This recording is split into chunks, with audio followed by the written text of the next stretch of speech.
Le crime du golfe de Agatha Christie, partie 3. Chapitre 10. Gabriel Stonor. L'homme qui pénétra dans la pièce était remarquable à tous égards. De très haute taille, le corps souple et athlétique, et le visage hâlé, il dominait nettement l'assemblée. Giraud lui-même paraissait rabougri à côté de lui. Lorsque je le connus mieux, je compris combien la personnalité de Gabriel Stonor sortait de l'ordinaire. Anglais de naissance, il avait roulé sa bosse un peu partout dans le monde. Il avait chassé le grand fauve en Afrique, voyagé en Corée, possédé un ranch en Californie et fait du négoce dans les îles des mers du Sud. Il posa sur M. Hautet un regard franc. « Vous êtes sans doute le juge d'instruction chargé de l'affaire ? Enchanté de vous rencontrer, monsieur. Comment se porte madame Renaud ? Se remet-elle un peu de cette épreuve ? Ce drame a dû lui causer un choc épouvantable. » « Terrible, en effet, dit M. Hautet. Permettez-moi de vous présenter M. Bex, notre commissaire de police, et M. Giraud, de la Sûreté de Paris. Voici également M. Hercule Poirot, que M. Renaud avait appelé à son secours, mais qui est arrivé trop tard pour prévenir la tragédie. Enfin, le capitaine Hastings, qui est un ami de M. Poirot. » Stonor regarda Poirot sans dissimuler son intérêt. « Il avait sollicité votre aide, c'est bien ça ? Vous ignoriez donc que M. Renaud avait l'intention de faire appel au service d'un détective ? Intervint M. Bex. Oui, je l'ignorais, mais je n'en suis pas surpris. Pourquoi ? Parce que le vieux était très inquiet. Je ne sais pas à quel propos, car nous n'étions pas assez intimes pour qu'il me fasse des confidences. Mais pour ce qui est d'être inquiet, il l'était, et pas qu'un peu. Fit M. Hautet. Et vous n'avez aucune idée des raisons de cette inquiétude ? C'est ce que je viens de vous dire, monsieur. Veuillez m'excuser, monsieur Stonor, mais il nous faut commencer par les formalités d'usage. Votre nom ? Gabriel Stonor. Depuis combien de temps êtes-vous au service de monsieur Renaud ? Depuis son retour d'Amérique du Sud, il y a environ 2 ans. Nous nous sommes rencontrés grâce à un ami commun, et il m'a offert ce poste de secrétaire. Je dois dire que c'était un patron du tonnerre. Vous a-t-il beaucoup parlé de sa vie en Amérique du Sud ? Pas mal, oui. Savez-vous s'il est jamais allé à Santiago ? Oui, plusieurs fois, à ce qu'il me semble. Il n'a jamais parlé d'un incident qui se serait produit là-bas, quelque chose qui aurait pu appeler une vengeance ? Non, jamais. Vous a-t-il parlé d'un secret qui serait tombé entre ses mains au cours de son séjour là-bas ? Pas que je me souvienne. Mais il y avait un mystère dans sa vie, c'est certain. Je ne l'ai jamais entendu parler de son enfance, par exemple, ni faire mention d'aucune anecdote précédant son arrivée en Amérique du Sud. Il était canadien-français, me semble-t-il, mais il ne parlait jamais de sa vie au Canada. Il pouvait rester fermé comme une huître quand il le voulait. À votre connaissance, donc, il n'avait pas d'ennemis, et vous ne pouvez nous fournir aucun indice sur un secret qu'il aurait eu en sa possession et qui aurait justifié son assassinat ? C'est bien cela. Monsieur Stonor, avez-vous jamais entendu prononcer le nom de Duvine dans l'entourage de monsieur Renaud ? Duvine ? Voyons. Il répéta le nom à plusieurs reprises, d'un air pensif. Je ne crois pas. Et pourtant, cela me dit quelque chose. Connaissez-vous une dame, une amie de monsieur Renaud, qui aurait pour prénom Bella ? Gabriel Stonor secoua de nouveau la tête. Bella Duvine, c'est son nom. C'est curieux. Je suis sûr de l'avoir déjà entendu. Mais, pour le moment, je suis incapable de vous le situer. Le juge d'instruction tout sauta.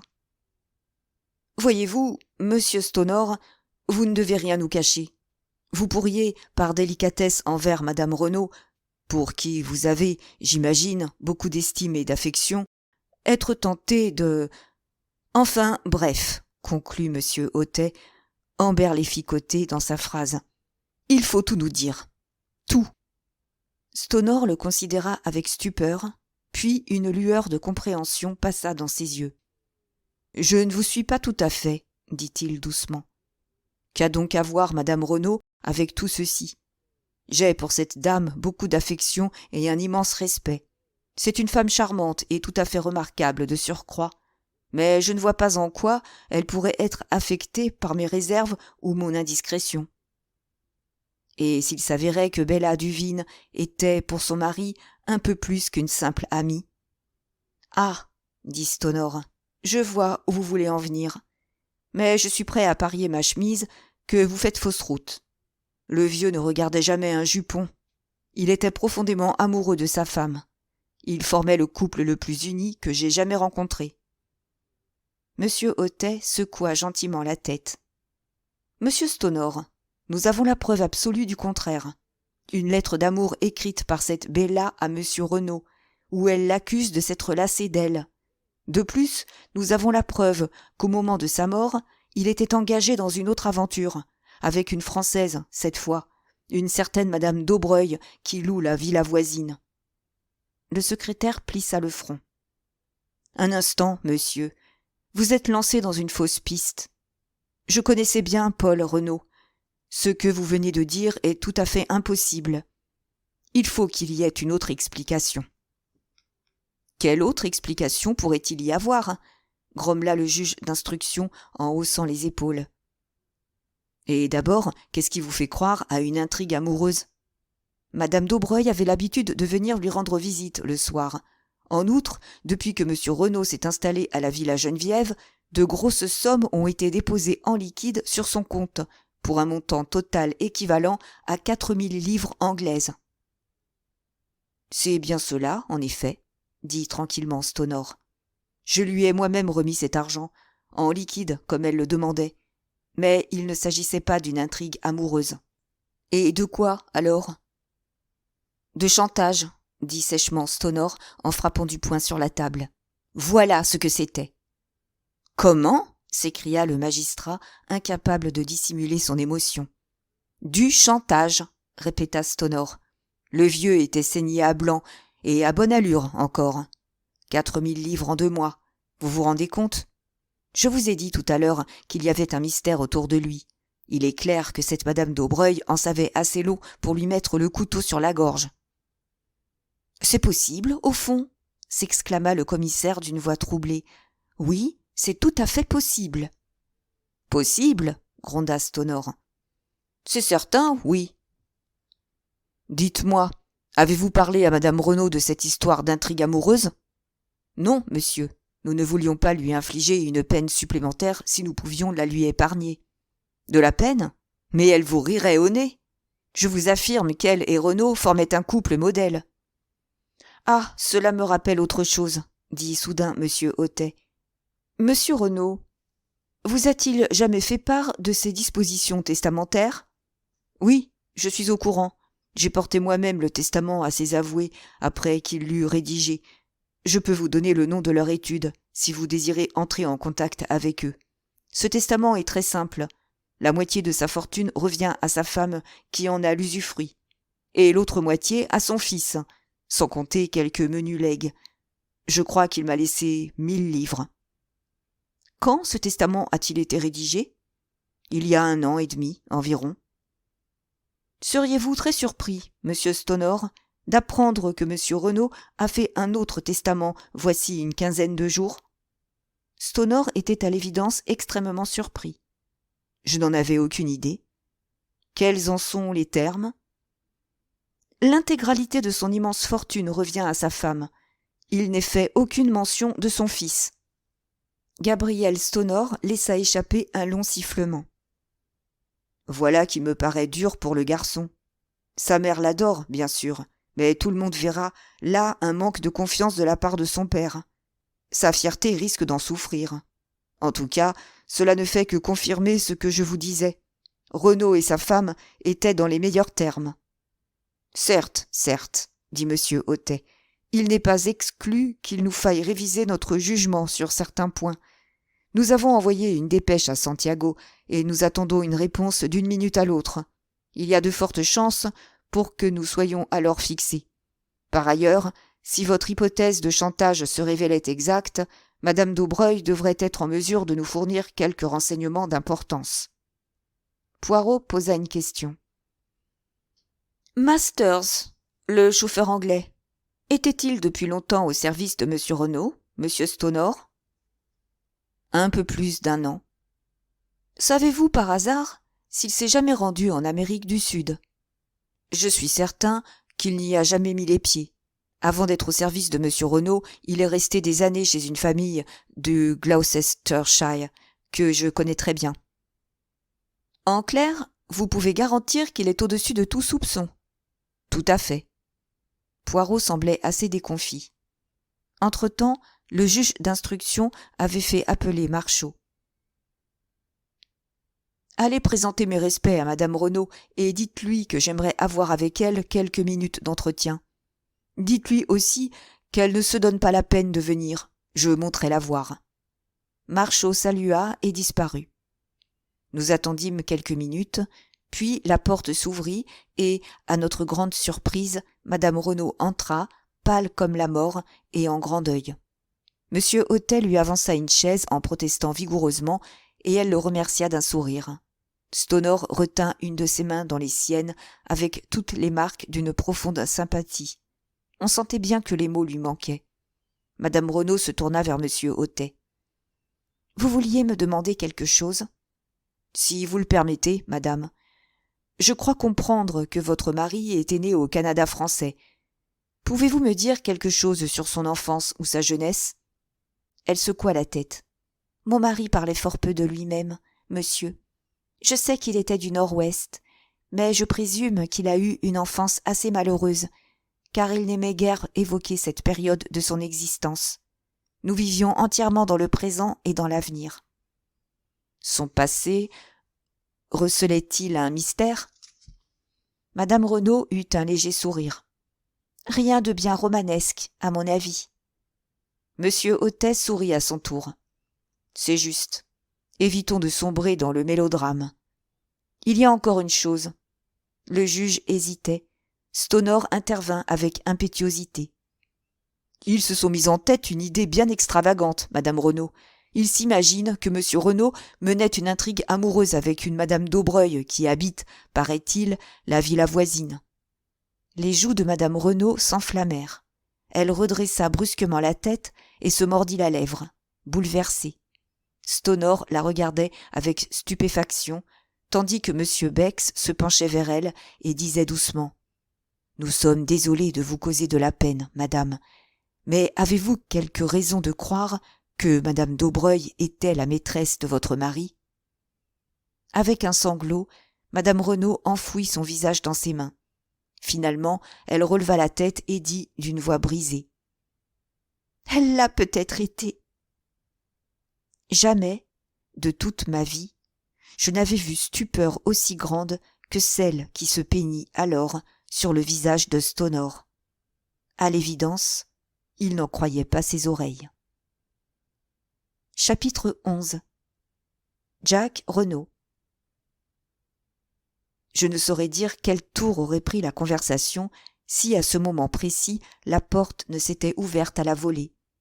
Un grand jeune homme fit irruption dans la pièce. Un court instant, j'eus l'irréelle sensation que le mort était revenu à la vie. Puis je m'aperçus qu'aucun fil gris ne striait cette chevelure brune, que c'était presque un gamin qui venait de nous tomber dessus avec aussi peu de cérémonie. Il alla droit à Madame Renaud sans se soucier de nous. « Mère !»« Jack, mon chéri !» s'écria-t-elle en l'entourant de ses bras. « Que fais-tu ici ? Ne devais-tu pas embarquer avant-hier à Cherbourg, sur l'Anzora ?» Puis, se rappelant soudain notre présence, elle se tourna vers nous d'un air digne. « Mon fils, messieurs !»« Ah !» fit monsieur Hautet en saluant le jeune homme d'un signe de tête. « Alors, vous n'avez pas embarqué sur l'Anzora ?»« Non, monsieur. Comme je m'apprêtais à l'expliquer à ma mère, l'Anzora a été retenue à quai pendant 24 heures à cause d'une avarie. J'aurais dû monter à bord hier soir, mais il se trouve que j'ai acheté par hasard un journal, et j'y ai lu le compte-rendu de l'horrible tragédie qui vient de nous frapper. » Sa voix se brisa, et ses yeux se remplirent de larmes. « Mon pauvre père! Mon Dieu, mon pauvre père !» Tout en continuant de le fixer comme une apparition, madame Renaud répéta: « Mais alors, tu n'as pas embarqué ?» Puis, avec un geste d'extrême lassitude, elle murmura comme pour elle-même: « Après tout, cela n'a plus d'importance à présent. »« Asseyez-vous, je vous en prie, » dit M. Hautet en lui présentant une chaise. « Laissez-moi vous exprimer ma profonde sympathie. Ce doit être un choc terrible d'apprendre de cette façon une nouvelle aussi affreuse. Il est néanmoins fort heureux que vous ayez été empêché d'embarquer. J'ose espérer que vous serez à même de nous fournir les indications qui nous manquent pour éclaircir ce mystère. »« Je suis à votre entière disposition, monsieur. Posez-moi toutes les questions que vous voudrez. Tout d'abord, j'ai cru comprendre que vous entrepreniez ce voyage à la demande de votre père. C'est exact, monsieur. Il m'a envoyé un télégramme me priant de me rendre sans délai à Buenos Aires, puis de là à Valparaiso via les Andes, et enfin à Santiago. »« Ah, et le but de ce voyage ? » ?»« Je n'en ai pas la moindre idée. »« Comment ? Non ? Tenez, voici le télégramme que j'ai reçu. » Le juge d'instruction s'en empara et lut à haute voix. « Va immédiatement à Cherbourg. Embarque sur l'Anzora qui part ce soir pour Buenos Aires. Destination finale, Santiago. Autres instructions t'attendront à Buenos Aires. Je compte sur toi. Affaire de la plus haute importance. Renaud. » « Et vous n'aviez échangé aucune correspondance préalable ? » ?»« Non. Ce sont les seules instructions que j'ai reçues. Je savais bien sûr qu'après y avoir vécu aussi longtemps, mon père conservait de nombreux intérêts en Amérique du Sud. Mais jusqu'à présent, il n'avait jamais parlé de m'envoyer là-bas. »« Vous aussi, monsieur Renaud, vous avez dû vivre assez longtemps en Amérique du Sud. »« Oui, quand j'étais enfant. Puis on m'a envoyé au collège en Angleterre, et j'ai passé la plupart de mes vacances ici, de sorte que je connais beaucoup moins bien l'Amérique du Sud que vous ne pourriez le croire. Voyez-vous, j'avais 17 ans quand la guerre a éclaté. »« Vous avez servi dans l'aviation, n'est-ce pas ? » ?»« Oui, monsieur. » S'étant fait confirmer ce détail, M. Hautet poursuivit son interrogatoire, suivant un scénario désormais classique. À ces questions, Jack Renaud répondit fermement qu'il ne connaissait aucun des ennemis qu'aurait pu se faire son père à Santiago ou ailleurs sur le continent sud-américain, qu'il n'avait remarqué aucun changement dans l'attitude de son père ces derniers temps, et qu'il ne l'avait jamais entendu parler d'un quelconque secret. Il avait cru que sa mission en Amérique du Sud concernait des transactions commerciales. M. Hautet marqua une pause, et l'on entendit la voix tranquille de Giraud. « J'aimerais poser moi-même quelques questions à M. Renaud, monsieur le juge. »« Je vous en prie, monsieur Giraud. »« Faites donc, » répondit froidement le magistrat.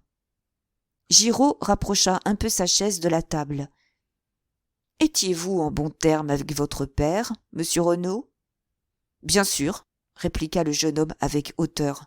« Vous l'affirmez ? » ?»« Oui. »« Jamais de petites querelles ? » Jack haussa les épaules. « Il arrive à tout le monde d'avoir des divergences d'opinion de temps à autre. »« Sans doute, sans doute. Mais si quelqu'un affirmait que vous avez eu une violente dispute avec lui juste avant de partir pour Paris, pourriez-vous certifier que cette personne ment ? » Je ne pus m'empêcher d'admirer le savoir-faire de Giraud. « Je suis au courant de tout, » avait-il jeté au magistrat, et il ne s'était pas vanté. Jack Renaud avait été visiblement décontenancé par sa question. « Nous avons eu des mots, en effet, » admit-il enfin. « Ah, des mots. Et au cours de cet échange de mots, avez-vous, oui ou non, prononcé cette phrase ? Quand vous serez mort, je pourrai faire ce qu'il me plaira ? » « C'est possible, » murmura le jeune homme. « Je ne sais plus. »« Et votre père vous a-t-il répondu ?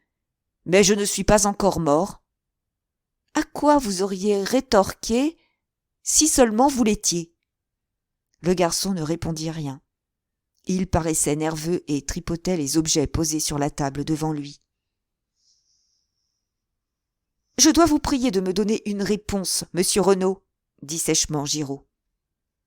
Avec une exclamation de colère, le jeune homme balaya de la main un lourd coupe-papier qui tomba sur le sol. « Qu'est-ce que ça peut bien vous faire ? Oh, autant vous le dire à présent. Oui, je me suis disputé avec mon père.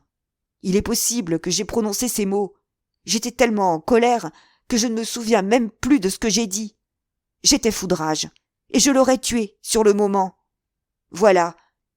Tirez-en les conclusions qu'il vous plaira. » Il se redressa et s'appuya sur son dossier, le visage empourpré et les yeux pleins de défi. Giraud sourit, recula un peu sa chaise et conclut. « C'est tout. Vous préférez sans doute reprendre vous-même l'interrogatoire, monsieur Hautet. »« En effet, » confirma le magistrat.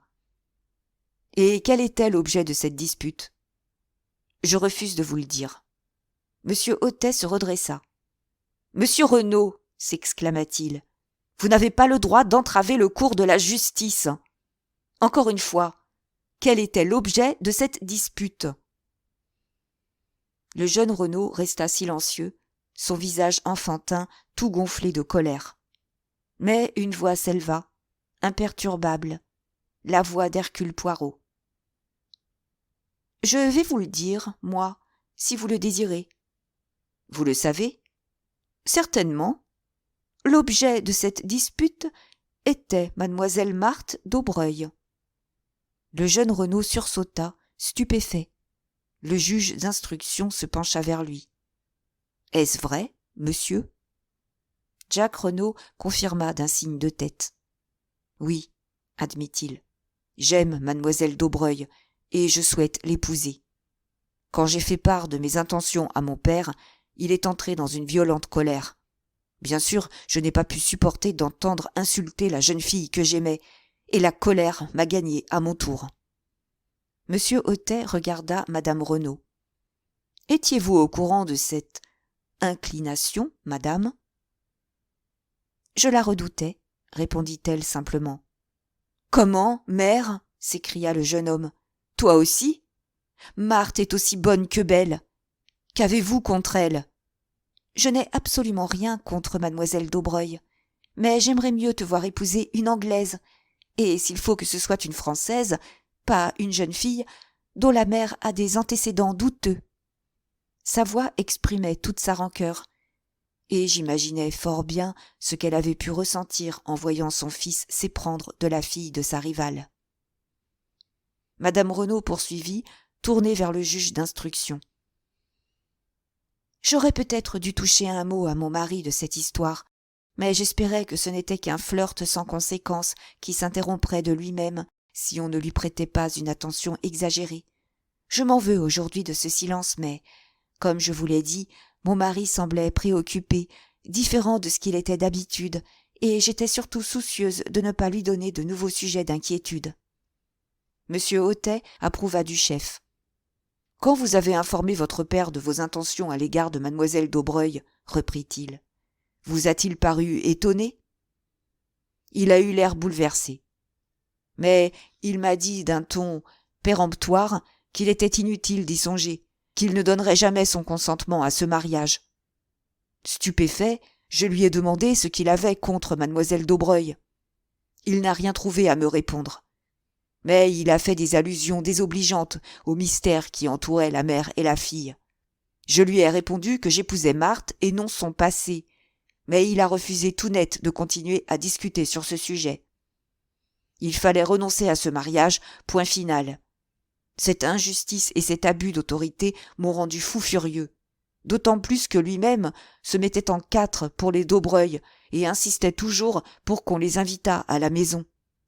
J'ai perdu la tête, et nous nous sommes terriblement disputés. Mon père m'a rappelé que je dépendais entièrement de lui, et c'est là que j'ai dû répondre que s'il mourait, je n'en ferais qu'à ma tête. « Vous connaissiez donc les dispositions testamentaires de votre père ? » demanda Poirot. « Je savais qu'il m'avait laissé la moitié de sa fortune, et que l'autre moitié, laissée en usufruit à ma mère, me reviendrait à la mort de celle-ci. Poursuivez votre récit, dit le juge. Après cela, nous avons continué à crier à tue-tête jusqu'à ce que je m'aperçoive que j'allais manquer le train de Paris. J'ai couru à la gare, toujours dans une colère folle. Mais une fois dans le train, je me suis calmé. J'ai écrit à Marthe pour lui raconter ce qui s'était passé, et sa réponse m'a totalement apaisé. Elle m'a conseillé de m'armer de patience, en ajoutant que l'opposition de mes parents céderait tôt ou tard devant notre détermination. Nous devions avoir le courage de mettre nos sentiments à l'épreuve, et quand mes parents comprendraient qu'il ne s'agissait pas d'une simple toquade, leur attitude changerait. Bien sûr, je ne lui avais pas parlé de la principale objection de mon père. Mais j'ai compris que la violence ne me mènerait à rien. Passons à autre chose. Avez-vous parmi vos relations quelqu'un du nom de Duvine, monsieur Renaud ? Duvine, répéta Jack. Il se pencha pour ramasser le coupe-papier qu'il avait fait tomber quelques instants plus tôt. Quand il releva la tête, son regard croisa celui de Giraud qui l'observait avec attention. Duvine ? Non, je ne vois pas. Voulez-vous lire cette lettre et me dire si vous avez une idée de l'identité de la personne qui l'a adressée à votre père ? Jack Renaud prit la lettre que lui tendait le juge. À mesure qu'il la parcourait, le rouge lui montait au front. « Adressée à mon père ?» s'exclama-t-il d'un ton où perçait une indignation émue.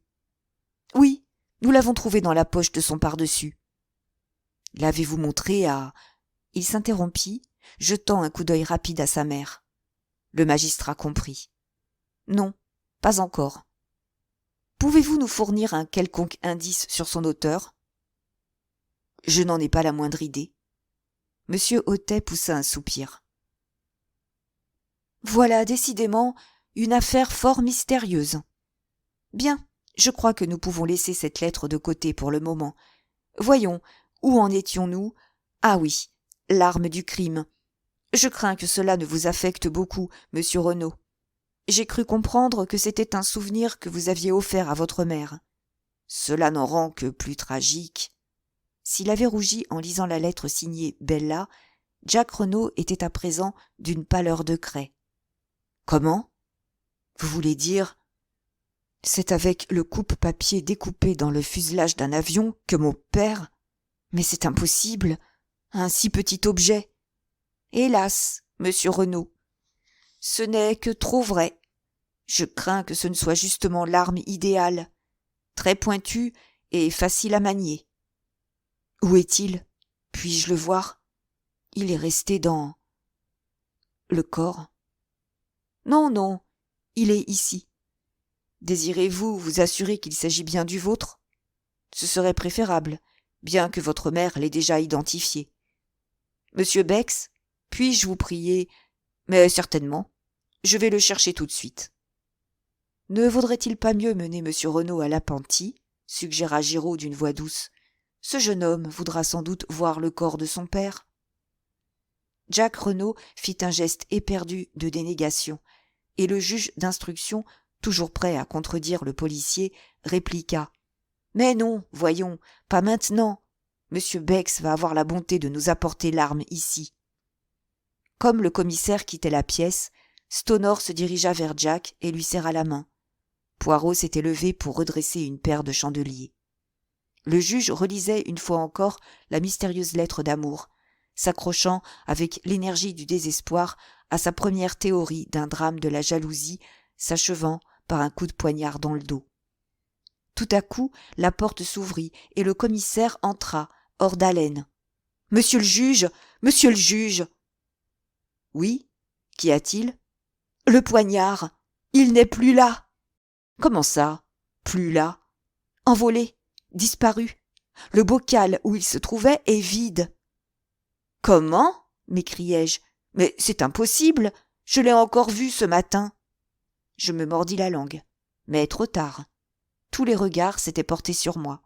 « Que dites-vous ? » s'exclama le commissaire. « Ce matin ? » « Je l'ai vu ce matin, » dis-je d'une voix ferme. « Il y a environ 1h30, pour être plus précis. »« Vous êtes allé à la remise ? Comment avez-vous obtenu la clé ? » « Je l'ai demandé au sergent de ville. » Et pourquoi êtes-vous allé là-bas? Je balançai un moment, puis je me résolus à soulager ma conscience. Monsieur Hautet, dis-je, j'ai commis une faute grave pour laquelle je dois solliciter votre indulgence. Poursuivez, monsieur. Le fait est, monsieur, repris-je en souhaitant être à 10 pieds sous terre, que j'ai rencontré une jeune femme de mes amies. Elle m'a exprimé son désir de jeter un coup d'œil sur tout ce qu'il était possible de voir, et enfin, bref, j'ai pris la clé pour lui montrer le corps. « Ah !» s'écria le juge d'instruction indigné. « C'est là une faute très grave, capitaine Hastings. Vous n'auriez jamais dû vous autoriser cette folie. »« Je sais, » répondis-je humblement. « Rien de ce que vous pourrez dire ne sera trop dur pour qualifier ce que j'ai fait. »« Vous n'avez pas invité cette personne à venir ici ? » ?»« Bien sûr que non. Je l'ai rencontrée par hasard. C'est une jeune Anglaise qui séjourne actuellement à Merlinville, mais j'ignorais tout de sa présence ici. »« Je vois, dit le magistrat en s'adoucissant. C'était on ne peut plus irrégulier, mais la jeune personne est sans doute très jolie. Ce que c'est que d'être jeune. Il soupira, attendri. Le commissaire, moins romantique et plus terre à terre, reprit le fil de l'histoire. Vous n'avez pas refermé et verrouillé la porte en partant ? C'est précisément ce que je me reproche, dis-je lentement. Mon ami s'est trouvé mal à la vue du cadavre. J'ai couru lui chercher un peu d'eau et du cognac, et j'ai ensuite insisté pour la raccompagner en ville. Sous le coup de l'émotion, j'ai oublié de refermer la porte. Je ne l'ai fait qu'en rentrant. Ce qui représente 20 minutes au bas mot, dit lentement le commissaire. C'est bien cela. 20 minutes, répéta pensivement le commissaire. C'est déplorable, reprit M. Hautet, qui avait repris son ton sévère. C'est sans précédent. Soudain, une autre voix se fit entendre. Vous trouvez cela déplorable ? Demanda Giraud. Sans aucun doute. Et moi, je trouve cela admirable, déclara l'autre sans se démonter. Ce secours inattendu me laissa sans voix. Admirable, monsieur Giraud ? Demanda le juge d'instruction en lui lançant un regard soupçonneux. C'est bien le mot. Et puis-je savoir en quoi ? Parce que nous savons désormais que l'assassin, ou l'un de ses complices, se trouvait à proximité de la villa il y a moins d'1 heure. Ce serait bien le diable si, sachant cela, nous ne mettions pas rapidement la main sur lui. Il poursuivit avec une nuance de menace dans la voix. Il a risqué gros pour entrer en possession de ce poignard. Peut-être craignait-il qu'on y trouve des empreintes digitales. Poirot se tourna vers Bex. « Vous disiez qu'il n'y en avait pas ?»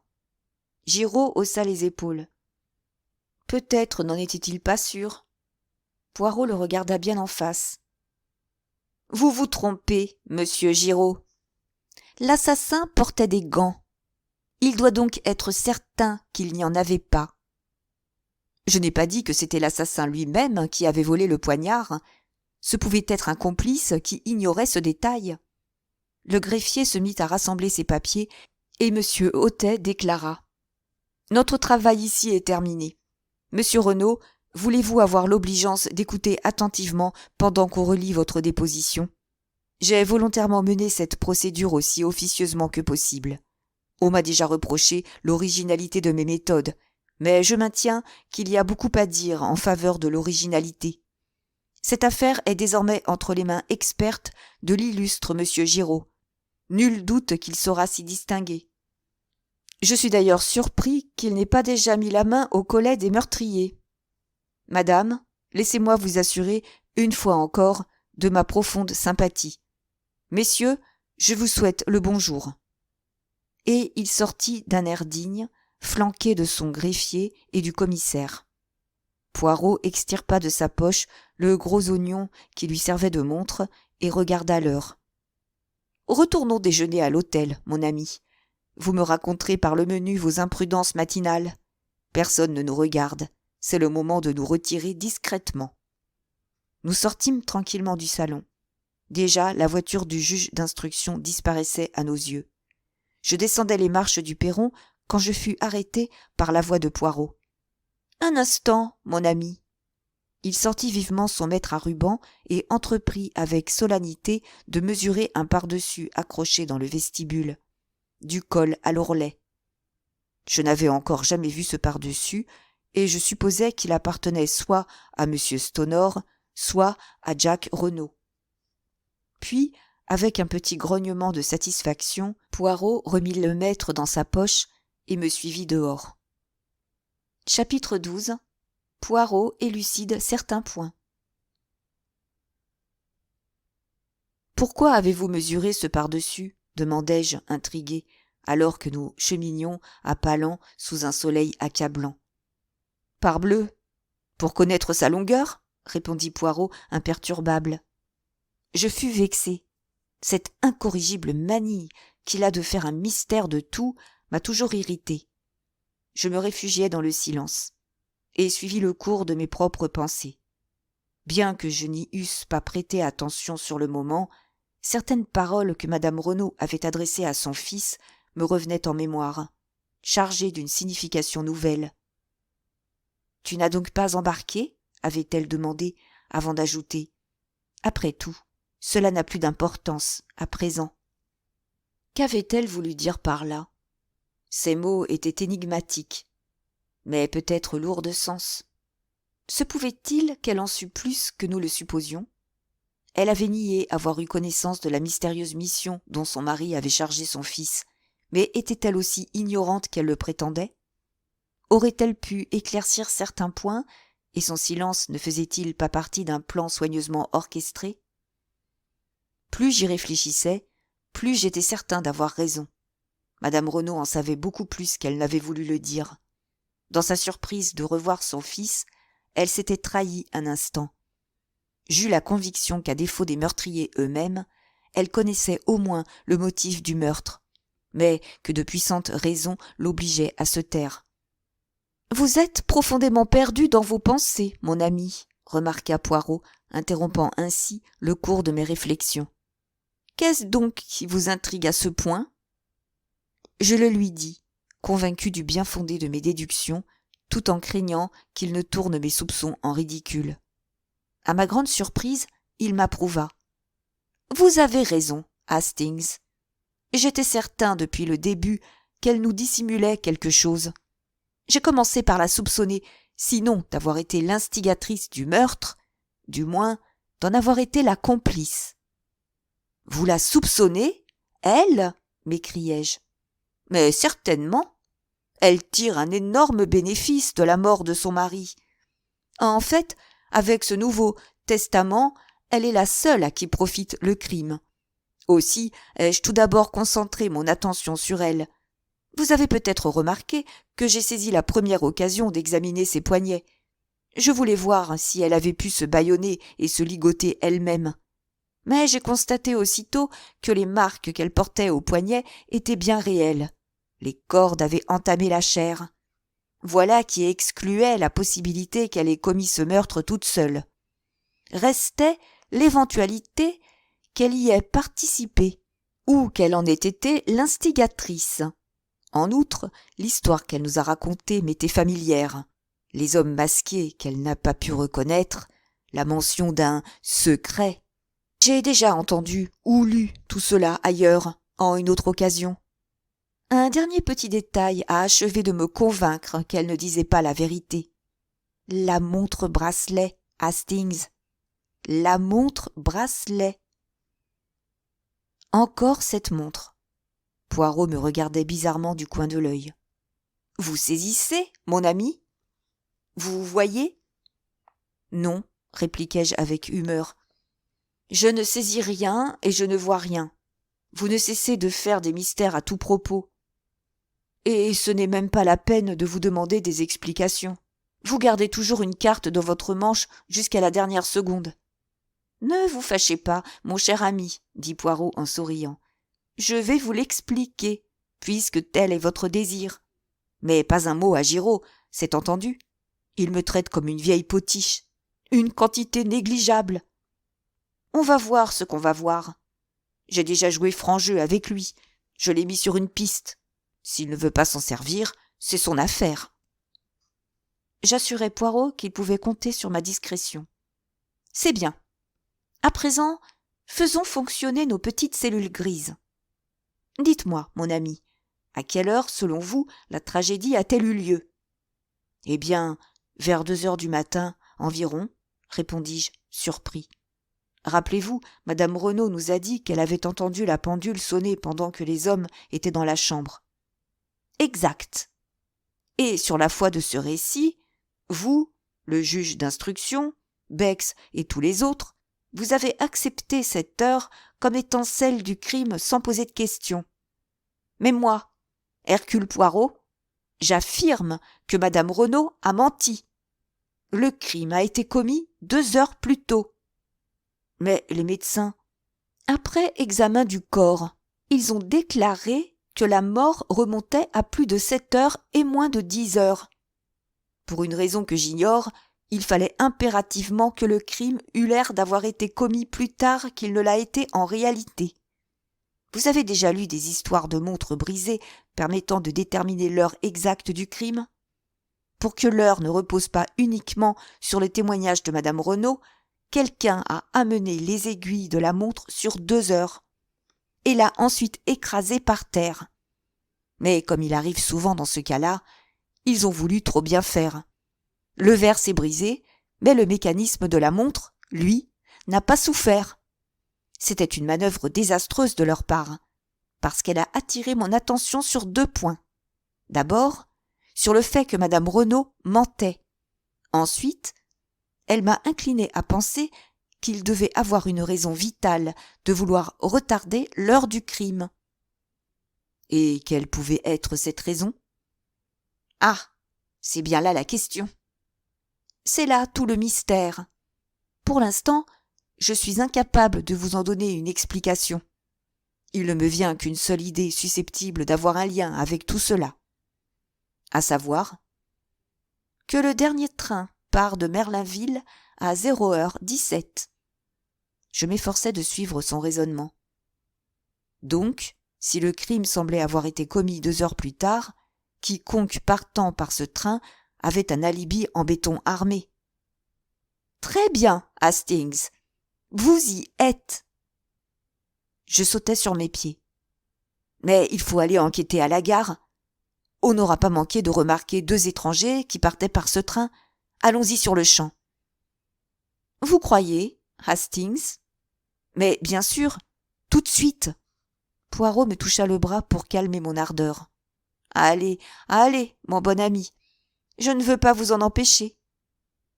Mais, à votre place, je ne chercherai pas à me renseigner sur 2 étrangers. Comme je restais éberlué, il ajouta avec une certaine impatience. Oh là là, vous n'allez pas me dire que vous croyez à cette comédie, aux hommes masqués et à toute cette histoire.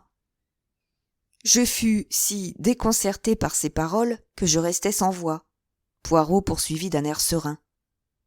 Vous m'avez bien entendu dire à Giraud que les détails de ce crime m'étaient familiers.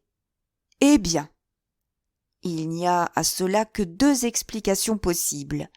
Soit le cerveau qui a conçu le premier crime a également conçu celui-ci, soit la lecture du compte-rendu d'une cause célèbre a marqué profondément l'inconscient de notre meurtrier et lui a indiqué la marche à suivre.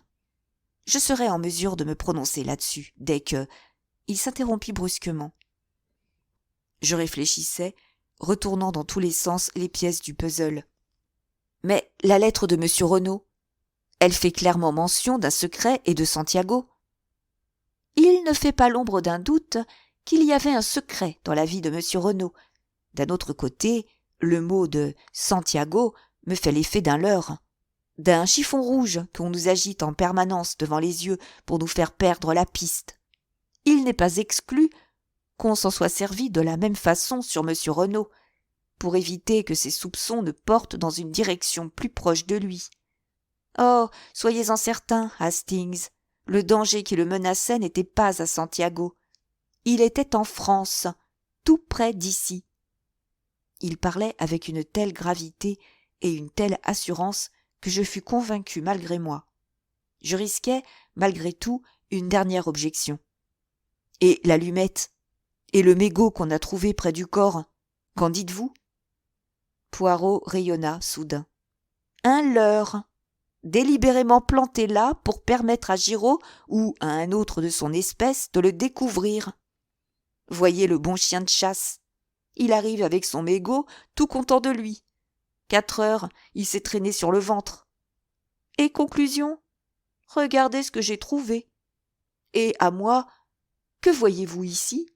Et moi je lui réponds, ce qui est la pure vérité, rien du tout. Et voilà Giraud, le grand Giraud, qui rigole, qui se dit en lui-même, oh, quel imbécile, ce vieux-là. Eh bien, on verra. Pendant ce discours, j'avais passé en revue les éléments essentiels de l'affaire. Alors, toute cette histoire d'homme masqué est fausse de A à Z. En ce cas, que s'est-il réellement passé? Poirot haussa les épaules. Une seule personne pourrait nous le dire, c'est madame Renaud. Mais elle ne le fera pas. Ni la menace, ni la prière ne pourront en venir à bout. Une femme remarquable, croyez-moi, Hastings. J'ai compris, dès que je l'ai vue, que nous étions devant une force de caractère peu commune. Comme je vous l'ai dit, je l'ai d'abord soupçonnée d'avoir pris part au meurtre. Mais j'ai changé d'avis. Et pourquoi? Sa réaction, devant le corps de son mari, était vraie et spontanée. Je suis prêt à jurer que son cri de douleur était authentique. Oui, dis-je pensivement, ces choses-là ne trompent pas. Je vous demande pardon, mon ami. Elles peuvent toujours vous tromper. Prenez une grande actrice. La manière qu'elle a d'exprimer la douleur peut vous transporter et vous impressionner, comme si cette douleur était réelle. Non, quelle que soit ma conviction ou mon impression, il me faut d'autres preuves pour me déclarer satisfait. Un grand criminel peut être un grand acteur. Dans cette affaire, je fonde ma certitude non pas sur ma seule impression, mais sur ce fait indéniable que madame Renaud s'est bel et bien évanouie. J'ai soulevé ses paupières et tâté son pouls. Ce n'était pas une feinte, mais une authentique perte de conscience. À partir de là, j'ai commencé à penser que sa détresse était réelle. En outre, petit détail sans importance, madame Renaud n'avait nul besoin d'étaler ainsi son chagrin. Elle l'avait déjà manifesté en apprenant la mort de son mari. Rien ne l'obligeait à recommencer en voyant son cadavre. Non, madame Renaud n'a pas tué son mari. Mais alors, pourquoi a-t-elle menti? Elle a menti à propos du bracelet-montre, des hommes masqués et d'autres choses encore. Dites-moi, Hastings, comment expliquez-vous l'histoire de la porte restée ouverte? Eh bien, dis-je, passablement embarrassé, je suppose que c'était une négligence de leur part. Ils ont oublié de la refermer? Poirot secoua la tête avec un profond soupir. Ça, c'est une explication à la Giraud. Elle ne me satisfait pas. Cette porte ouverte a une signification que je n'arrive pas à saisir pour l'instant. Mais il y a une chose dont je suis à peu près sûre, c'est qu'ils ne sont pas partis par la porte. Ils sont partis par la fenêtre. Quoi? Sans aucun doute. Mais il n'y avait pas d'empreinte dans le massif de fleurs sous la fenêtre. Non. Et il aurait dû y en avoir. Écoutez, Hastings, Auguste, le jardinier, a fait des plantations dans ces 2 massifs la veille dans l'après-midi. Il vous l'a dit lui-même. Dans le premier, nous relevons quantité d'empreintes de ces gros brodequins ferrés. Dans l'autre, pas une seule. Vous saisissez? Des gens ont emprunté ce chemin et pour effacer leurs traces, ont égalisé la terre à l'aide d'un râteau. Et où ont-ils pris ce râteau? Là où ils ont pris la bêche et les gants de jardinage, répliqua Poirot avec impatience. Ce point ne soulève aucune difficulté. Qu'est-ce qui vous fait penser qu'ils ont pris ce chemin? Ne sont-ils pas plutôt entrés par la fenêtre et sortis par la porte? C'est possible, évidemment, mais je suis presque sûre qu'ils sont sortis par la fenêtre. Je pense que vous vous trompez. Peut-être, mon bon ami. Je me replongeais dans mes pensées, réfléchissant au nouveau champ de conjecture que venaient de m'ouvrir les déductions de Poirot. Je me rappelais ma surprise en entendant ses allusions au massif de fleurs et au bracelet montre. Sur le coup, ces remarques m'avaient paru dénuées de sens. Mais cette fois, je compris enfin qu'à partir de quelques indices d'apparence mineure, il venait de lever une grande partie du mystère qui entourait cette affaire. Je lui rendis un hommage tardif. Pour l'instant, repris-je pensivement, bien que nous en sachions beaucoup plus qu'au début, nous sommes encore loin de savoir qui a tué M. Renaud. En effet, dit joyeusement Poirot, nous n'en avons jamais été si loin. Cela semblait lui procurer une telle satisfaction que je le contemplais avec stupeur. Mon regard le fit sourire. Puis, tout à coup, tout s'éclaira. Poirot, Madame Renaud, je comprends maintenant. Elle doit protéger quelqu'un. Le voyant si peu impressionné par ma découverte, j'en déduisis que cette idée lui était venue depuis longtemps. Oui, dit-il, rêveur. Protéger quelqu'un. Masquer quelqu'un. L'un ou l'autre. Puis, comme nous entrions dans l'hôtel, d'un geste, il m'enjoignit le silence. Chapitre 13. La jeune fille aux yeux inquiets. Nous déjeunâmes d'excellent appétit. Le repas débuta en silence, puis Poirot me glissa d'un air malicieux. « Eh bien, et vos imprudences ? Vous ne me racontez rien ?» Je me sentis rougir. « Oh, vous voulez parler de ce matin ?» dis-je d'un ton qui se voulait dégager. Mais je n'étais pas de taille face à Poirot. En quelques minutes, il m'avait extorqué toute l'histoire, qu'il écouta les yeux pétillants de malice. « Tiens, une histoire bien romanesque. Et comment s'appelle cette charmante jeune personne ?» Je dus avouer que je l'ignorais. « Encore plus romantique. Une première rencontre dans le train de Paris, une seconde ici. Ne dit-on pas que les voyages finissent en rendez-vous d'amour ? Ne soyez pas stupide, Poirot. Hier, c'était mademoiselle Daubreuil, aujourd'hui, mademoiselle Cendrillon. Vous avez décidément un cœur de turc, Hastings. Vous devriez fonder un harem. C'est ça, moquez-vous de moi à votre aise. Mademoiselle Daubreuil est une jeune fille ravissante, et je ne crains pas d'avouer mon admiration pour elle. L'autre ne compte absolument pas pour moi, et je ne la rencontrerai sans doute plus jamais. Vous n'avez pas l'intention de la revoir ?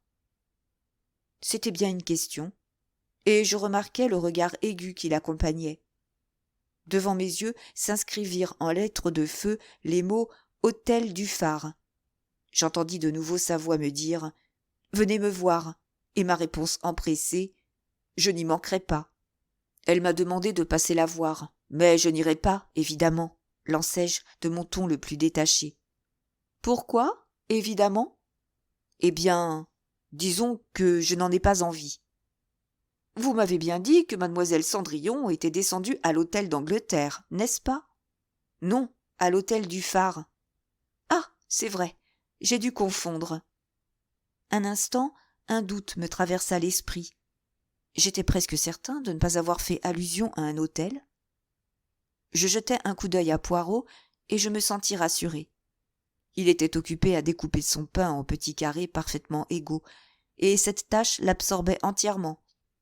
Il avait dû rêver que je lui avais parlé d'un hôtel. Nous prîmes le café face à la mer. Poirot fuma une de ses minuscules cigarettes, puis il sortit sa montre de sa poche. « Le train pour Paris part à 14h25, fit-il remarquer. Il faudrait que je me mette en route. »« Paris ?» m'écriai-je. « C'est bien ce que j'ai dit, mon ami. »« Vous allez à Paris ? Mais pourquoi faire ?» Il répliqua, très sérieux. « Pour chercher l'assassin de M. Renaud. »« Vous pensez qu'il est à Paris ? » « Je suis certain, au contraire, qu'il n'y est pas. Et pourtant, c'est bien là qu'il faut le chercher. Je vous expliquerai tout cela en temps voulu. Croyez-moi, ce voyage à Paris est tout à fait nécessaire. Je ne resterai pas absent longtemps. Je serai sans doute de retour dès demain. Je ne vous propose pas de m'accompagner. Restez ici et gardez un œil sur Giraud. Vous pouvez également cultiver la société de monsieur Renaud fils. À ce propos, dis-je, je voulais justement vous demander comment vous saviez, pour ces deux-là. Mon ami, je connais la nature humaine. Mettez ensemble un beau garçon comme le jeune Renaud et une splendide jeune fille comme mademoiselle Marthe, et vous pouvez être certain du résultat. Et puis, la dispute. C'était soit à propos d'argent, soit à propos d'une femme. En réfléchissant à la description que m'avait faite Léonie de la colère du jeune homme, j'ai opté pour la deuxième solution.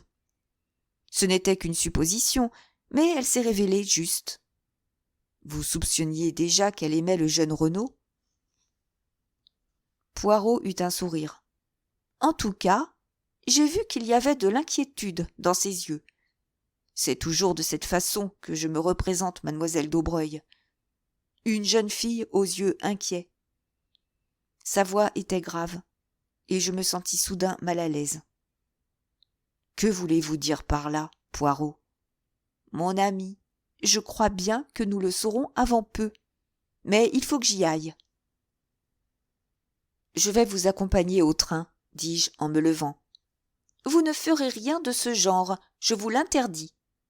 Son ton était si péremptoire que j'en restai sans voix. Je parle sérieusement, mon ami, fit-il avec énergie. Au revoir. Après que Poirot m'eut quitté, je me sentis désœuvré. Je descendis sans me presser jusqu'à la plage et je contemplais les baigneurs, sans trouver le courage de me joindre à eux. Cendrillon s'ébattait peut-être là, dans un maillot sensationnel, mais je ne la vis nulle part. J'irai sans but jusqu'au bout de la ville. Après tout, si j'allais la voir, ce ne serait que pure politesse de ma part. Et cela m'éviterait bien des ennuis par la suite. Il n'en serait plus jamais question, et je n'aurais plus à me soucier d'elle. Mais si je n'y allais pas, elle risquait de venir à la villa. En conséquence, je tournai le dos à la plage et m'enfonçai dans la ville. Je trouvai bientôt l'hôtel du Phare, bâtisse plutôt minable. J'étais gêné de ne pas même connaître le nom de la dame de mes pensées.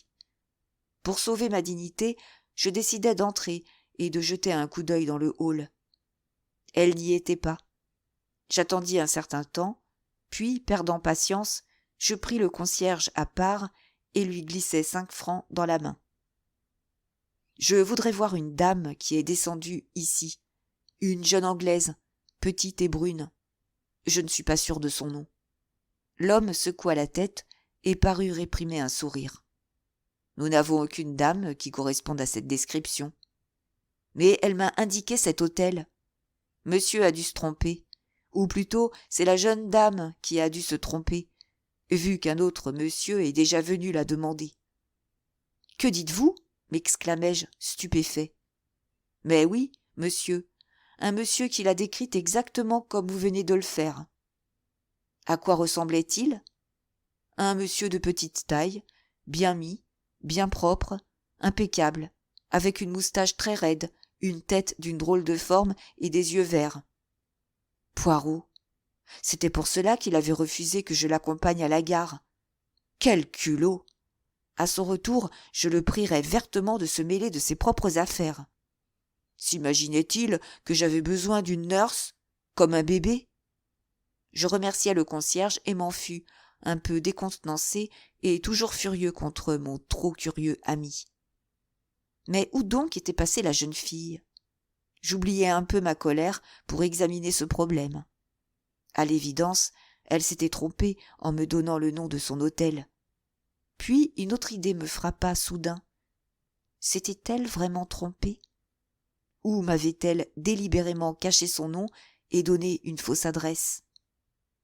Plus j'y réfléchissais, et plus j'étais convaincu que ma deuxième supposition était la bonne. Pour une raison quelconque, elle n'avait pas voulu que nos rapports se transforment en amitié. et bien qu'une demi-heure plus tôt j'eusse partagé ce point de vue, il m'était très désagréable de voir la situation se retourner contre moi. Toute cette affaire était profondément déplaisante, et je regagnais la villa Geneviève de fort mauvaise humeur. Au lieu d'aller jusqu'à la maison, j'empruntais le petit sentier et j'allais m'asseoir sur le banc qui faisait face à la mer, près de la remise. Je fus tiré de mes pensées par des voix qui venaient du jardin de la villa Marguerite et qui se rapprochaient rapidement. Celle d'une jeune fille d'abord, que je reconnus aussitôt. C'était la belle Marthe d'Aubreuil. « C'est bien vrai, mon chéri, disait-elle. Tous nos ennuis sont terminés. »« Tu le sais bien, Marthe, répondit Jack Renaud. Rien ne peut plus nous séparer, mon amour. Le dernier obstacle à notre union a disparu. Rien ne peut plus t'enlever à moi. »« Plus rien, murmura la jeune fille. Oh, Jack, Jack, j'ai peur. » Je m'apprêtais à m'éloigner, gêné par mon involontaire indiscrétion. En me levant, je les aperçus à travers un trou de la haie. Ils me faisaient face. Le jeune homme avait passé un bras autour des épaules de la jeune fille, et ils se regardaient intensément. Ils formaient un couple splendide, cet athlétique garçon aux cheveux noirs et cette jeune déesse blonde. Faits l'un pour l'autre, et heureux en dépit de la terrible tragédie qui pesait sur leur jeune vie. Mais le visage de la jeune fille restait sombre. Son compagnon dut s'en apercevoir, car il dit, en la serrant plus fort contre lui, « De quoi as-tu peur, ma chérie ? Qu'avons-nous à craindre à présent ?» Alors je vis dans ses yeux l'expression dont parlait Poirot, et elle dit tout bas, si bas que je distinguais à peine ses paroles. « J'ai peur. Pour toi. » Je n'entendis pas la réponse du jeune Renaud, l'attention soudain attirée par une forme étrange un peu plus loin dans la haie. Un buisson aux feuilles jaunies, ce qui était pour le moins étrange en ce début d'été. Je m'avançai dans cette direction pour voir ça de plus près, mais à mon approche, le buisson recula précipitamment et m'enjoignit le silence en mettant un doigt sur ses lèvres. C'était Giraud. Prudemment, il me conduisit de l'autre côté de la remise, hors de portée d'oreille. « Que faisiez-vous là ?» demandai-je. « Exactement la même chose que vous. J'écoutais. Mais moi, je ne le faisais pas exprès. »« Ah, dit Giraud, eh bien moi, si. » Une fois de plus, je ne pus m'empêcher de l'admirer, malgré l'antipathie qu'il m'inspirait. Il m'examinait de la tête aux pieds, mécontent et vaguement méprisant. « Votre arrivée n'était pas des plus heureuses, et le moins qu'on puisse dire, c'est qu'elle n'a pas arrangé mes affaires. Ce que je m'apprêtais à surprendre était sans doute fort instructif. Enfin, passons. Qu'avez-vous fait de votre vieux fossile ? » « Monsieur Poirot est allé à Paris, » répliquai-je froidement. Giraud claqua les doigts d'un air dédaigneux. « À Paris, hein ? Ça, au moins, c'est une bonne chose. Qu'il y reste le plus longtemps possible. Mais qu'est-ce qu'il s'imagine pouvoir trouver là-bas ? » Je crus discerner une pointe d'inquiétude dans cette question. Je me redressai dignement. « Je ne suis pas autorisé à vous le dire. » Giraud me jeta un regard perçant. « Il a sans doute assez de bon sens pour ne pas vous l'avoir dit non plus, » répliqua-t-il grossièrement. « Bonsoir. J'ai affaire. » Et là-dessus, il tourna les talons et me planta là, sans autre forme de procès. Tout paraissait calme à la villa Geneviève. À l'évidence, Giraud se passait fort bien de ma compagnie. Et d'après ce que j'avais vu, Jack Renaud s'en passait encore mieux. Je retournai donc à Merlinville et allai me baigner avant de rentrer à l'hôtel. Je me couchai tôt, en me demandant ce que nous réservait le lendemain. En réalité, j'étais loin de me douter de ce qui nous attendait. J'étais en train de prendre mon petit déjeuner dans la salle à manger, quand le garçon qui parlait dehors avec quelqu'un rentra précipitamment, les yeux hors de la tête. Il hésita un instant, tritura sa serviette, puis se jeta à l'eau. « Monsieur voudra bien me pardonner, mais il travaille sur l'affaire de la villa Geneviève, je crois.